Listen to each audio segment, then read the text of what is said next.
Hi, everybody. My name is Pasha. Welcome to the Agency Operators Podcast. Today I'm joined by Marcel Markulescu, my Romanian friend from Telerank. How are you doing? Hey, Pasha, I'm very good. Thank you. Thank you for having me. And hello, everyone. Happy to be here.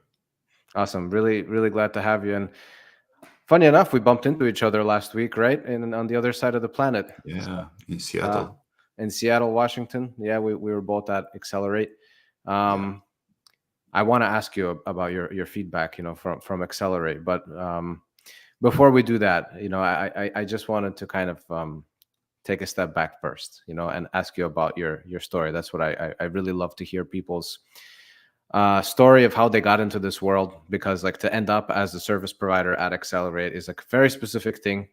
There's not that many of us, so I know that you have a history of working in IT and technology, and it's interesting to just kind of pivot into marketing, right, for Amazon. So I'm definitely interested to hear how did that transition happen. Like, share a little bit about your story. Oh, that's a great question. Thank you for bringing that up. I'm happy to share. Actually, I've been in the marketing. I've been touching base in the marketing game ever since I was like in my 20s. Back then, that the earth was still warm. I'm a dinosaur, so to speak. Back then, when I started at first, is when the internet actually came along with dial-up and everything. For everyone that is a little bit older, understands that back in the days, the websites and everything was moving very slow. And I had an urge to understand how internet works. I'm going too way back, but I'll fast forward to more recent times. That's when I got in contact with websites with an HTML. So I was, funny enough, I was knocking on businesses' doors, and I learned how to do these HTML pages, very simple pages, but I wanted to make some money. So I was knocking on businesses' doors and say, hey, I will create your presentation website, just a HTML, very simple, but I'll take some money for it, and websites back then, that was the 2000. So back in 2000, websites back then were like, why do I need a website? What is online? What is a website? I sell everything here. I don't need to be online. So they were kind of like that back then. And looking like 24 years after that moment, everyone is purchasing and everything happens online, which is incredible. So it's an incredible shift. But fast forward to my prior to Amazon days, I was in the IT field, like have like 20 something years in the IT field. And I've been a backup engineer at a corporate, and I've been developing and managing backup solution for enterprises. So yeah, that's one job that I liked very much, and I still do actually, but I'm out of it. And in parallel, I found the opportunity to sell goods from China directly on the US marketplace, which for me was incredible because I was being offered the freedom to actually travel and also work from wherever I want, whenever I want. And I took the opportunity. Back in 2017, I started my Amazon business with my best friend. We had like a bad start. We lost a lot of money with the first product because we didn't know much about Amazon back then. We thought it was the golden the golden apple that we're gonna get from the tree. But things were different, and we lost, like I said, a lot of money. But I saw the opportunity. I saw the good things with Amazon and the business itself. And I went to the bank. I went in debt. I got a loan, and I sourced more products on the Amazon Marketplace. And luckily, those took off. So I was, let's say, lucky the second time. Nevertheless, what the life has been teaching me all along is to fail and to troubleshoot the failure and try not to commit the same mistakes twice. And that's how I started in on my Amazon journey. And 2 years after that, like in 2019, we were kind of developing our own processes. Being an IT engineer helped a lot to develop like strategies, SOPs, and you know recognizing patterns and then multiplying them. And that's very helpful, especially in the business world. And that's when we started our agency. First of all, we started helping friends here in Romania. It was a huge community back then.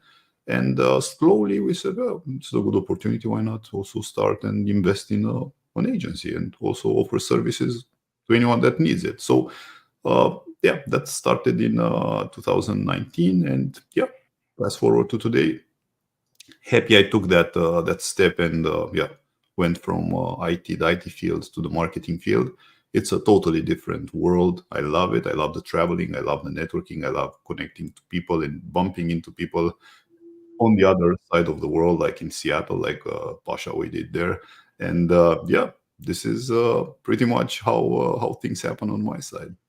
Amazing. Yeah, I can totally see. I mean, having that engineering background is probably helpful in so many areas of life, right? Yeah, Because if you have that kind of mindset, then like everything, I mean, what we do is very much a type of engineering. Amazon, to figure out that system, that algorithm, it's all engineering, it's all science, right? It's just yeah, like you said, kind of identifying patterns and then multiplying it. And then you have, like, we deal with clients who have different products in different categories with different competitors, different price ranges, different qualities. And it's about finding that templated kind of system that we see is working and then try to fit this other thing inside that system, and that's like the whole game, right? yeah. So there's definitely a lot of fun, and this is what I love about having the agency life, is having that exposure to so many different types of people and brands, where like when you're selling by yourself it can feel almost like a little bit lonely.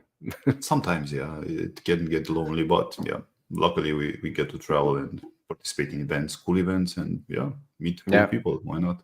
that must have been very nice living in Romania and having access to the US market like that.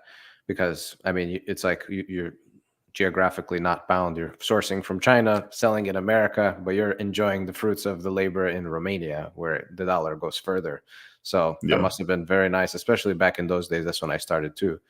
And it was a very different animal. yeah, Amazon has changed quite a bit. And I guess that's why we attend these events like Accelerate, to kind of keep our finger on the pulse. um, Accelerate is interestingly unique, I think. I haven't been to that many shows, but from what I understand, Accelerate is really like, we really had access to Amazon there, which is what I loved about it, like Seller Cafe and things like that, right? Like those booths with the different, departments yeah. within Amazon. It was a lot. Like half the booths were just Amazon. Yeah. Exactly, exactly. So what I noticed and this happened this year. Actually, this year in March in Prosper, I saw three booths were from Amazon. There was the Pride, Mm. the I don't know one other booth or maybe four were, but still a lot of footprint. Then I was in Prague with the European seller session there, and there we go, Amazon again. They're also present there with the booth. So I've started seeing Amazon this year, which is good news for both agencies and sellers, that Amazon is trying to tap into the community and be closer to us. And all in all, with Accelerate, I felt that I just want to say that from my experience, from my personal opinion, Accelerate was so far the best event I've ever participated in. Not because Amazon organized it, but because we got connected really close with Amazon. They initially had like an agency partner connect right before the event, so we went there and met our friends and people were in relationship and with Amazon, so they are working with Amazon, the partnership managers and everyone there. So it was a great opportunity to connect on this side, and also on the other side, going in, like you very well mentioned, Pasha, into the seller cafe and just working with the specialist there on a problem and solving it. So that's something that you do not do every day. So usually you go through seller support, you have a lot of stress and everything, but staying at the table and getting the contact of that person, that's the next best thing. And you can reach out via email to that person. That's priceless if you ask me. So I guess networking is, and person to person connection is the most important valuable asset I got from Amazon, apart from everything that's been top notch in terms of organization. They had all that fruits and water and juices, and yeah, for us they have everything for everyone. So yeah, they had this huge wall of donuts. I remember I was looking at them. I didn't know what they were at first, and they were actually donuts. So you could go and grab one donut from a huge wall. Yeah, so it was incredible. Yeah, Yeah, it was so bizarre, man. Like a couple things. First of all, on the topic of like having access to Seller Cafe, I was convincing my guy to help me with multiple different accounts. He was telling me he was doing it, but he was helping, like he was telling me the whole time, I'm really only supposed to do it for the brand that you registered under. But and then after, like some of my clients were getting cases responses from other clients. Like everything started to get mixed up a little bit. And I'm like, oh yeah, because that's their system works like that. They're only supposed to help one person. But yeah, then it was interesting because downstairs in the pavilion, I got some help from somebody, and they actually turned their laptop over to me, and I got to see what it looks like in the back end. It's like no UI, very basic, but just to see, like they just have everything available, like all the information, all the internal communication that's happening on your case. We just get these automated responses from the outside, but it was like really like you kind of get like a peek behind the curtain, right? yeah, yeah, The thing that was bizarre for me about the show was it was interesting. Like sometime around like 4 or 5 o'clock, they just start serving alcohol, and like all the food comes out, and then like they dim the lights and the DJ music goes up, and all of a sudden you're like screaming at people because you're trying to still network, but you're like it's yeah. very loud. And it's just like interesting how the vibe changes from like this very like formal business event to all right, let's have a good time, Party. hosted by Yeah, Amazon. Let's party, yeah, but yeah, it's yeah, like Amazon party. And then yeah. the second day, driving people with buses to the block party, and you come and it's like you feel like you're at some kind of a festival in your 20s again. And I'm just like, I haven't done this in a long time, so it was really cool. I Yeah. think it was a lot of fun, and like you said, the point was just like to make those connections, to do that networking with Amazon people, with people you already know, shaking hands with people you've seen on the internet 100 times, but like it's different to just make it, like Yeah, person yeah, to person. It's very valuable. So yeah. We're definitely aboard next year. So yeah, for us, actually, this has been the first year we attended the event, but yeah, we're definitely coming back to Seattle. Yeah, and taking the most out of it, making the most out of it. Yeah, yeah. We're potentially also considering getting a booth next year. Is that valuable in terms of connections? From what I heard, talking to business partners and friends that had a booth this year, they had a very good I saw those booths were yeah. packed out, every one of them, Yeah, all the time. So I just yeah. wonder how much the booth is. It starts for 50K, 100 and 150K, depends. Yeah, so Yeah. it's something. It's different from other shows, but it's Amazon. So yeah, Yeah, and exactly. hopefully, yeah, the thing with Accelerate is that people get access directly to you. So Amazon, first of all, accesses the sellers and invites them. I mean, in Seller Center, you get a pop-up to join virtual or in-person Accelerate. So they're reaching out to all the sellers out there. That's priceless. Yeah. As a booth owner, you get a booth and a virtual booth. So you'll need a team to stay with the virtual booth, because people that are in virtual can also reach out to your booth and interact. So it's double exposure, both physical and also virtual. So yeah, that got me thinking. Yeah, from this perspective. So Huh, it's that's very really really interesting. nice. I'd never even considered it from the virtual perspective, because I think there was like 2 or 3 times more people on the virtual Online. side, Yes, right? they So do not travel, so yeah, it's easier for them just sit there and have access to the conferences, and yeah, they will not enjoy the cool part of the event. Like, partying, yeah, they're not going to yeah, drink. They can sit in their house with a beer and talk to you virtually, right? To your yeah, team. Oh, that's very exactly. interesting. So maybe that Yeah, 50K is really worth it. I mean, I can definitely see the return. So yeah, yeah. That's some from the business perspective. That's something definitely considering for worth considering for next year. Yeah, yeah. So another thing, I've been thinking about these blocks on the ports that we keep hearing about, and everybody's a little bit worried about how that's going to affect business. Has that affected you guys? Have you put any thought into how that might affect any of your clients? Well, so far so good. We do have some clients that are manufacturing in the US, which is a good thing. Yeah, But yeah, for all the others that are shipping from abroad, yeah, so far so good. Fingers crossed. Hopefully fingers things crossed. will, yeah, Yeah. will settle.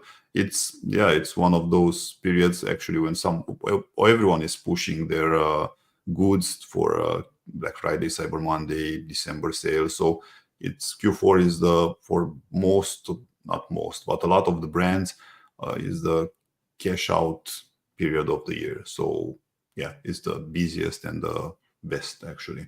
But yeah, depends what niche you're into, what products you're selling, and how people are reacting to them and when. So seasonality, even though it's Q4, it's still, let's call it seasonal if it spikes. So yeah, nevertheless, I do hope and pray for the best with the shipping. Yeah, Definitely. I mean, I was kind of shocked this year to see Amazon pushing so hard for that. Like, I think it was October 19th. It was the deadline. They said, make sure to get your inventory in by then because that's it. We're focused on processing orders. We're not going to be so much focused on taking new orders in. yeah, And yeah, the strikes just kind of happen to be strategically planned around this time. Usually they are. Historically, that's been the case. yeah. So, there's just like all this congestion happening right now, but it's crunch time. So today actually is the first day of the fourth quarter. So definitely Yeah. very exciting and stressful at the same time. Well, this is the life of an entrepreneur and also business owner because yeah, you're not like mild in the, let's say, in the business. You always have like spikes and you have to adapt and you get yourself down. You have to get up, dust yourself off, and continue walking because yeah, the employment was like pretty much yeah, whatever. You close your laptop at 5 p.m. and you go home and you relax. If the building burns, is okay. Yeah, they'll build another one. So you're not very stressed from that perspective. But as a business owner, and also when your business is in fact on the line, you have to you go through different emotions. I believe this is the universe teaching us how to identify and deal with emotions. That's one of let's say the beauties of life, if you will. Yeah, So to be an entrepreneur is to experience life more intensely. I truly believe that it's not as easy as being employed. So that's for sure. I'm not saying being employed is can sometimes be very very hard, but I've tested them, all of them, like being employed with some parts of the let's say the world of the small communities, being employed with a corporation, being employed with the state in Romania. So I know pretty much how it's working in different uh, parts of the employment history, and so to speak. And also I see now the entrepreneurial part, and it's totally different and more challenging, more stressful, if you will. But yeah, well, it's developing you a lot. So it's making you grow, that's for sure. With employment, you can grow up to a certain point, but with being self-employed, being a business owner, is more like sky's the limit, and not only. So yeah, it's up to you how much you want to fly, how far, how high you want to fly. It's the Yeah, responsibility factor, right? So I think yeah, responsibilities that's what forces you to get out of your comfort zone and grow. And yeah, so being a business owner, you have everything is on the line every second. Like you get exactly. that sensation sometimes. You don't think of it this way because you're confident, things are moving, but you never know. Like we rely on, for example, Amazon. God forbid, something can like, we rely on Amazon. It's not in our control, every single detail. So it's on the line, right? Yeah, Um, and in every business, it's like that. You own a restaurant, like what, you don't know what's going to happen tomorrow. yeah, Pandemic came, everybody got wiped out. yeah. So some people did very well. So that's life. And that's the key actually, and that's what I find very intriguing because with a business you always have to adapt. Life is throwing you different challenges. You have to adapt, to shift, pivot, try to find solutions. It's not like, you get everything sorted or someone else will do the thinking and sort it for you. You have to be in there and actually adapt. I guess that's the perfect word to describe it. And I guess, yeah, the only constant in life remains the change. So we adapt to change. Change is imminent for everyone, even Yeah. though if you sometimes try to no, do not change, not change. Well, life happens. Yeah, Yeah. Life will everything. change around you. So Yeah, you you'll have have to no adapt. choice. You have to Yeah, adapt. It's survival. So yeah, yeah. I was going to say, I deal with this interesting um, issue or conversation, or kind of, there's always this dialogue that's happening within the company where I think naturally, agencies for the last couple of years have been seeing this boom in SaaS products, software products, and saying, oh, we need to systematize more, we need to produce more technology, we need to. And then I think, like, once companies start to make that change, what I've been seeing is that they lose the human touch. They lose that sensation of being really connected to what's really going on, because there's so much system and everything happening, like this robotics, right? Yeah. We see that a lot with Amazon. Like, we get frustrated. Why? Because everything is systematized to the level that you don't really get somebody who truly understands what you're talking about. We're seeing this happening with AI, and like, I see people on LinkedIn making these comments that are very generic. You can tell a bot made it. Like, they're not even actually. And so it's just frustrating to, there's a real human conversation happening and bots are everywhere. So that's the dialogue. Yeah. That's part of, let's say, the evolution, if you will. But we have to remember that we're also humans. So yeah, we try to adapt. Sometimes it's everything around AI is just to simplify and automate some parts of the business, if you will. And personally, I do think that AI is here to help us, but depends how you use it and Right. how much you use it. So it's a matter of balance, equilibrium, if you will. So yeah, Yeah, it is to what it is. find to find that balance, though, right? We're testing. We're Yeah, yeah, yeah. You have to go through it. You have to adapt to it. You have to, yeah, try to implement it in the best way that suits you and also suits the persons around you. Because at the end of the day, yeah, we're serving clients.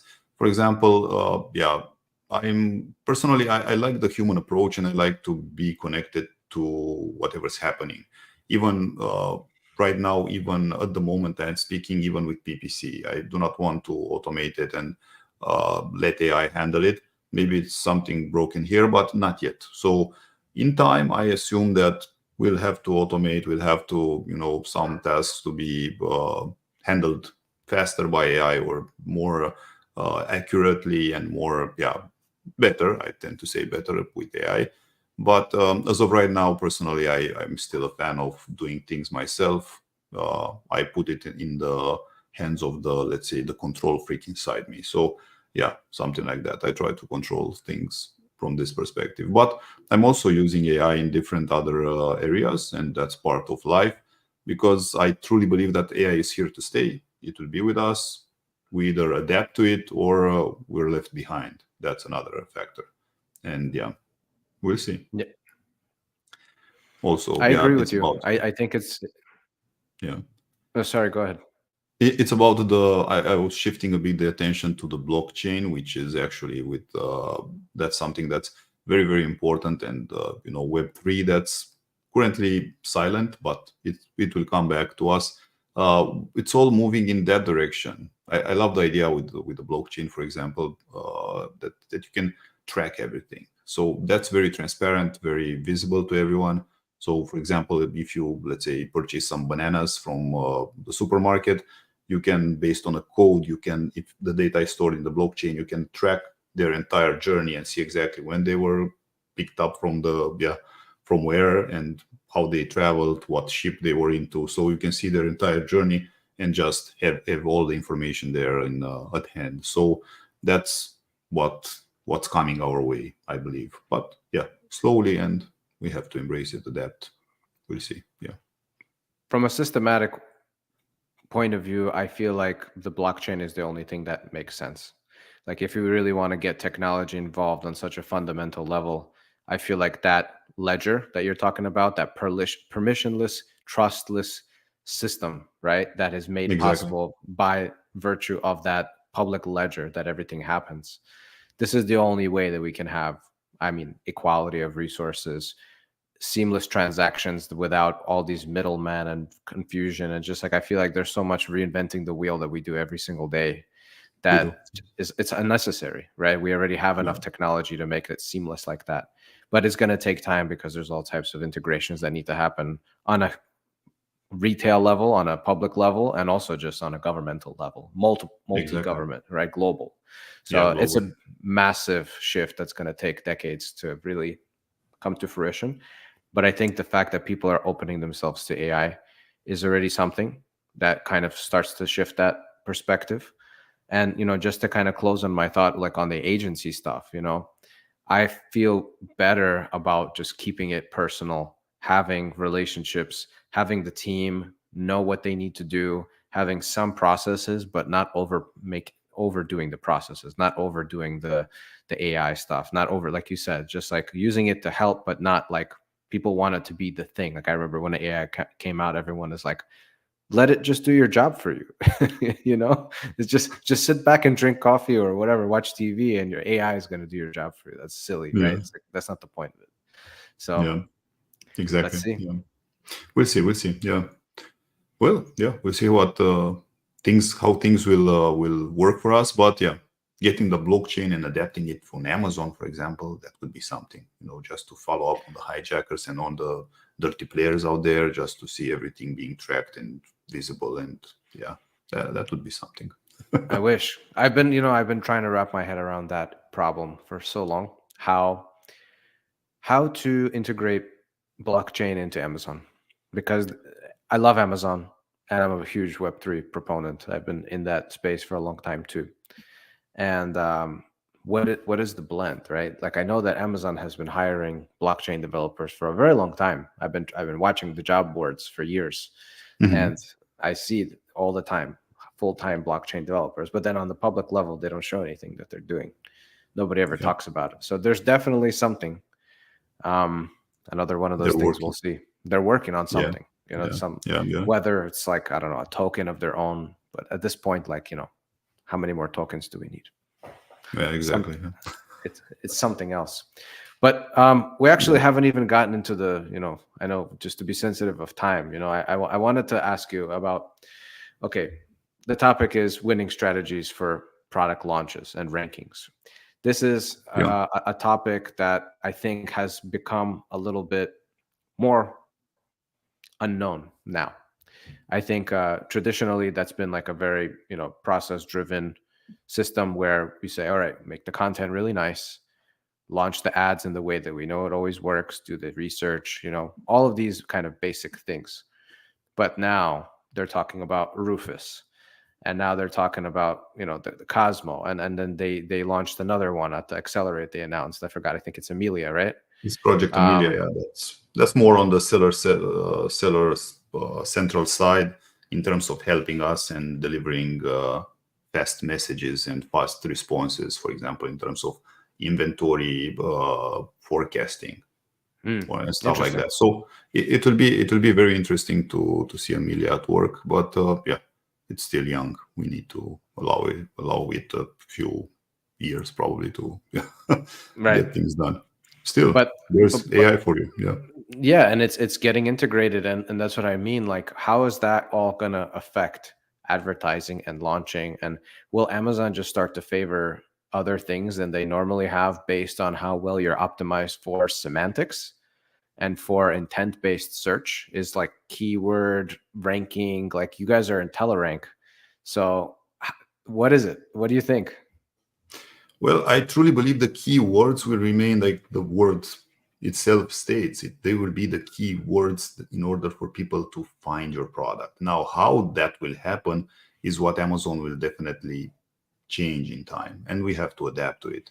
It's as simple right now as inputting the keywords there, but uh, the algorithm is constantly changing, and getting AI involved and trying to see beyond the words of a regular customer, that can be something that will be a game changer on the entire marketplace. Now, we are not yet there, but we're slowly, like you very well said, we are getting and seeing all the changes that Amazon is bringing on the table. The only constant then remains, like I said earlier, is to adapt to that change, because change will be constant, so we need to adapt. Now, yeah, Amazon is trying to get a lot of things on the table. For example, they're trying to, and they're doing already AI generated images. Now Mhm. they presented with AI generated videos. So they're getting into this space. They're also getting into the space of reimbursements. They don't. They want to take everything on their side and do themselves. They're also working with different.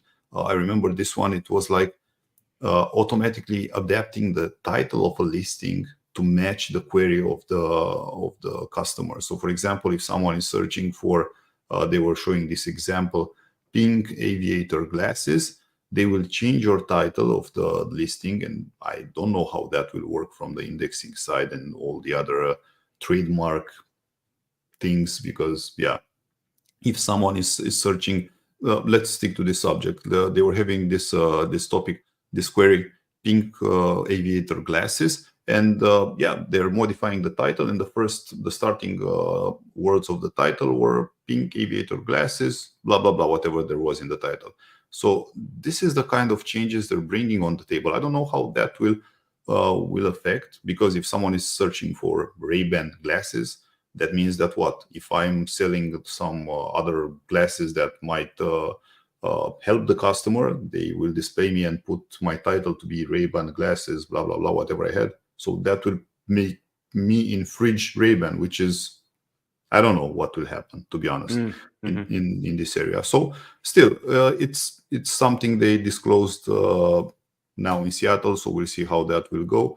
What we always like to look at is to, first of all, to start from the indexing part. So a very good listing implies sending the right signals to Amazon and getting indexed in the right on the right keywords, while also landing in the right category. Sometimes you get some category changes out of the sudden. Usually that's because your listing is sending the wrong signals to Amazon. So you might have there some keywords or maybe some phrases that are sending the right signal to Amazon. So yeah, we've been fighting with this over the last months, and yeah, that's something that's coming our way. And yeah, we'll definitely have to keep our eyes open to whatever is happening in the marketplace, and especially with Amazon, to adapt. Yeah. Yeah, what we're trying to figure out and what we've been discussing internally a lot is this whole advertising with Rufus. So you're having a discussion with Rufus, asking them questions. I'm looking for X, Y, and Z. Could you give me a recommendation? Oh yeah, based on what you're saying, and maybe even like your purchase history, your, I don't know, shopping at Whole Foods, like based on all of this information we have about you, I think this is going to be the thing that's the best option. Now, they're saying now you can advertise to Rufus. So to me, that sounds like Rufus is now more incentivized because you're paying off the robot to show a different result. Bribing. Yeah. You're bribing the robot, Yeah. which is what That, you've been doing it all along with the regular PPC, but now it's like you're relying on this bot to give you, like, you know all this search and processing and give you an answer to your problem, not just show you results of whatever keyword. That's very different. And so how are they trying to pull this off? I don't know, to be honest. I'm eager to see that myself. But I was thinking now while you were talking, it's like Rufus discovers, okay, you can purchase Marcel's sunglasses. They're that could be a good fit for you. But wait, there's more. We have a sponsored eyeglasses from Pasha that you can also purchase. I don't know, that's to be that's honest. exactly it. Yeah, Yeah. based on what I really think, Marcel's glasses are the best. But Yeah. Pasha gave me $20, so maybe you want to So check these out too. yeah, they might be a good fit. So if they're cheaper, maybe yeah, you can also try them out. Yeah, I don't know, to be honest. That will be something. I like the idea behind it, but Yeah. yeah, Amazon is definitely going into AI. I believe the entire conference in Seattle was mostly about AI and what they've changed, what they adapted, and they're trying to solve a lot of problems. And yeah, on the other side, they're trying to put some businesses out of work, but still, at the end of the day, we need to adapt, and there will always need the human touch. Even though, like we discussed earlier, AI is AI, you still need humans to actually work. It will ease up things. They're working to ease up things, but still, yeah, we're a long way from having everything based on AI. And yeah, we'll see what comes on our table. But yeah, from our subject for today, and it's very important, the winning strategies are always relevant to testing. So I'd say the first and the only rule I have out of my experience, at IntelliRank, we have launched and ranked over 4,000 products. So we have Wow. quite an experience into launching and ranking. I guess the best and the only, how to put it, the best strategy you'll always have is to actually sell. How you do that is up to you. You can sell organically, you can sell through PPC, you can sell through other ways. For example, we have a product testing market research that we can conduct for products, which is also a good source of juice, momentum, sales velocity, and also ranking a little bit. So yeah, it's a matter of what you bring on the table when you launch your product. I always tend to look at things in phases. So the first phase is getting the product on, having a good listing, and then playing a game. And Pasha, we've been in this hacks webinar that Nick was Mhm. hosting. So yeah, just high five for Nick there. Nick Penev, he's a great guy. And we were talking about Vine and how to leverage Vine into getting the initial reviews, because the initial reviews are the most important part of the business when you're just starting up. So there are ways to I'm a big fan of variations. I love variations, and whatever product you're selling, think of variations, think of ways to add variations on the table, and try to leverage. This is like it's kind of a no-no, but you can do it. So I don't know how to put it. You can get the variations on Amazon, and you can roll them separately into Vine, and do not combine them under the same parent. Initially, just wait for it, wait until the bind concludes, like 1 month, 1 month and a half, and then you can combine them and benefit from all the reviews. That's something that usually, some people do.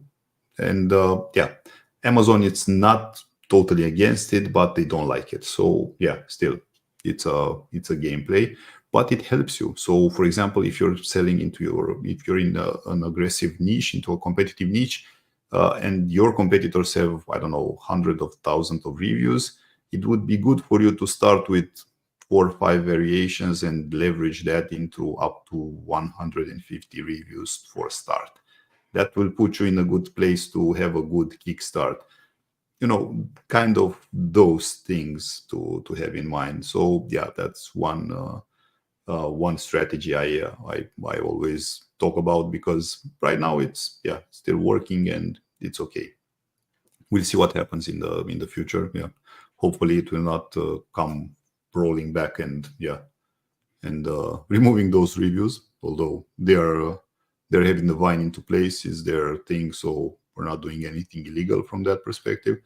And starting with a good review number, review count, it's very important, and keeps your product into the spotlight, because you can bet on PPC, you can bid on PPC and be on the top. If you don't have any reviews, that's less social proof, less chances for people to actually purchase your product. So you have to work around that. Yeah, Awesome. we'll see. We'll see. Yeah. Yeah, Well, what happens. That's one of the strategies. And yeah, then you have to have sales. I do have a saying: no day without sales. You have to sell. How you do it is up to you. Again, PPC. You can do it through PPC. You can do it through whatever means you have. You can join us for a call, and we can also help. I don't know if I'm allowed to say that, but yeah. definitely. And All right. definitely. Thank you. Intellirank.com, right? It's that info, yeah. The com That is info. for another business, probably. It's dead actually, but yeah, someone else. So it's info. And yeah, we can have a call and yeah, we can discuss. But it's a matter of selling. That's the key factor to get a product ranked at the top. You have to sell, even if you're, I don't know, whatever, you're just launching or you're already ranked and you want to rank higher. There's always room for growth. It's a matter of selling more than your competitors on a specific keyword. Everything is keyword related at the moment. Everything is based on the actual sales. So it's a money game. We're in a money game. Amazon wants to make money. Amazon wants happy customers, and then it's probably 2 more 3 layers and then the sellers also want to make money. So yeah, it's a game of money. Yeah, Yeah, it's a big pie, and everyone's yeah. trying to get a slice. But Well, that's the game, like you said. yeah, gotta love the pie. Yeah. Cool. So yeah, all in all, yeah, this is pretty much how we see things. I don't know, whatever you have in mind. I agree. Yeah, we handle things roughly in the same way, and then that's kind of on the launch side, and then there's all these other things that we can do as we go along, right? Split Yeah, testing, DSP, and all these other. always. Yeah, Yeah.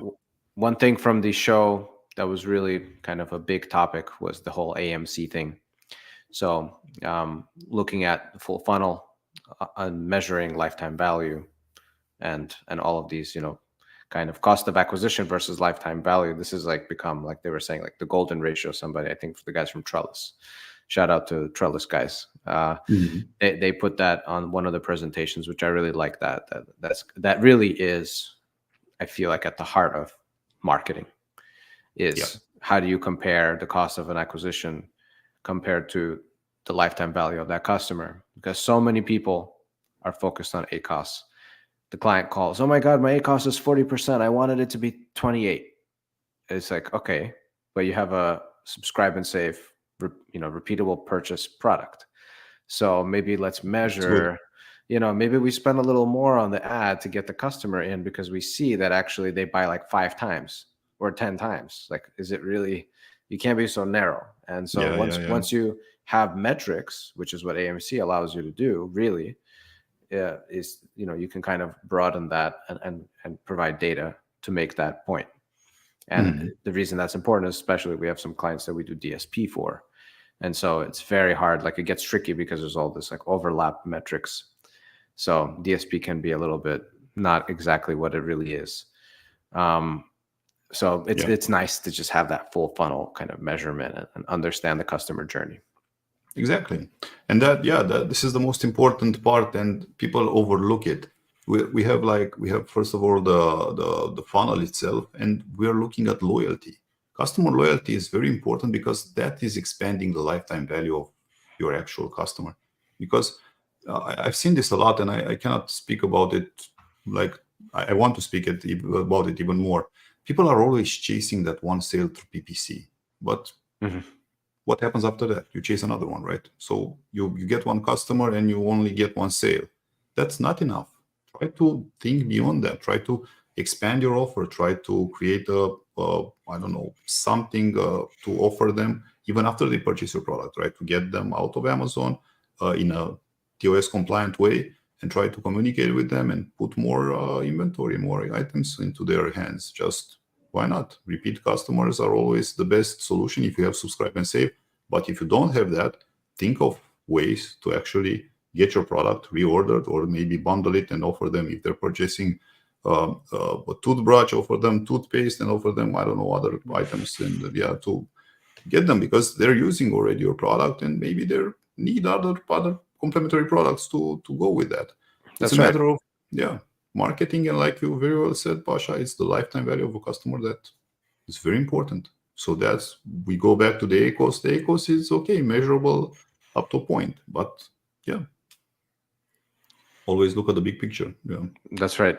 There's always something that you can upsell.